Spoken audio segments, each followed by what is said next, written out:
एक बड़े और भीड़भाड़ वाले शहर में हमजा नाम का एक नौजवान रहता था। उसके पास दुनिया की हर आराम की चीज थी, दोस्त, पैसा, मोबाइल, सब कुछ। लेकिन फिर भी उसके दिल में एक अजीब सी खालीपन थी। कितनी भी खुशी मिलती, दिल को चैन नहीं मिलता। एक रात वह अपनी इमारत की छत पर अकेला बैठा आसमान को देख रहा था। तभी पास की मस्जिद से इमाम की तिलावत की आवाज गूंजी, सिरात अल्लज़ीना अनअमता अलैहिम गैरिल मग़दूबी अलैहिम वलद्दाल्लीन। इन शब्दों ने उसके दिल पर दस्तक दी।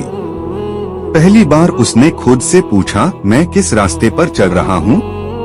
अल्लाह के नेमत पाए हुए लोगों के रास्ते पर, या उन लोगों के रास्ते पर जिन पर अल्लाह का गज़ब हुआ, या उन गुमराह लोगों के रास्ते पर?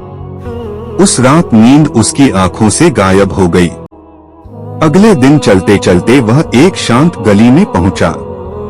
वहां एक बुजुर्ग दुकानदार अपनी छोटी सी दुकान में खजूर सजाते हुए मुस्कुरा रहे थे।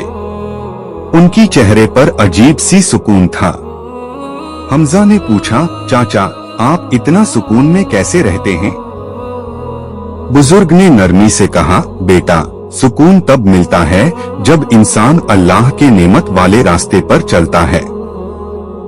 नबियों का रास्ता और जिन्होंने अपनी ख्वाहिशों का पीछा किया वो भटक गए। बेटा, अपना रास्ता सोच समझकर चुनो। ये बातें सीधा हमजा के दिल में उतर गईं। उसे एहसास हुआ, सच वह जानता है पर उस पर चलता नहीं। शाम को घर आकर उसने अपना मोबाइल उठाया और दिल कड़ा करके सारी गलत चीजें, गलत ऐप्स, हर गुनाह की ओर खींचने वाली चीजें मिटा दी। जैसे जैसे स्क्रीन खाली हुई, उसका दिल भी हल्का होता गया। उसने वुजू किया और लंबे समय बाद नमाज के लिए खड़ा हुआ।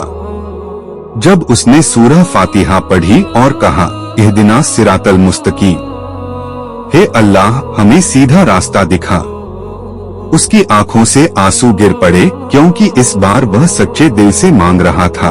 दिन बीतते गए। हमजा फजर के लिए जागने लगा, माँ बाप की सेवा करने लगा।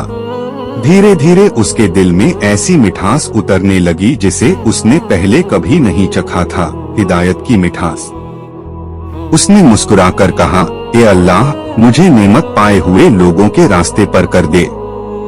और अल्लाह ने कर दिया, क्योंकि जो सच्चे दिल से हिदायत मांगता है, अल्लाह उसे कभी भटकने नहीं देता।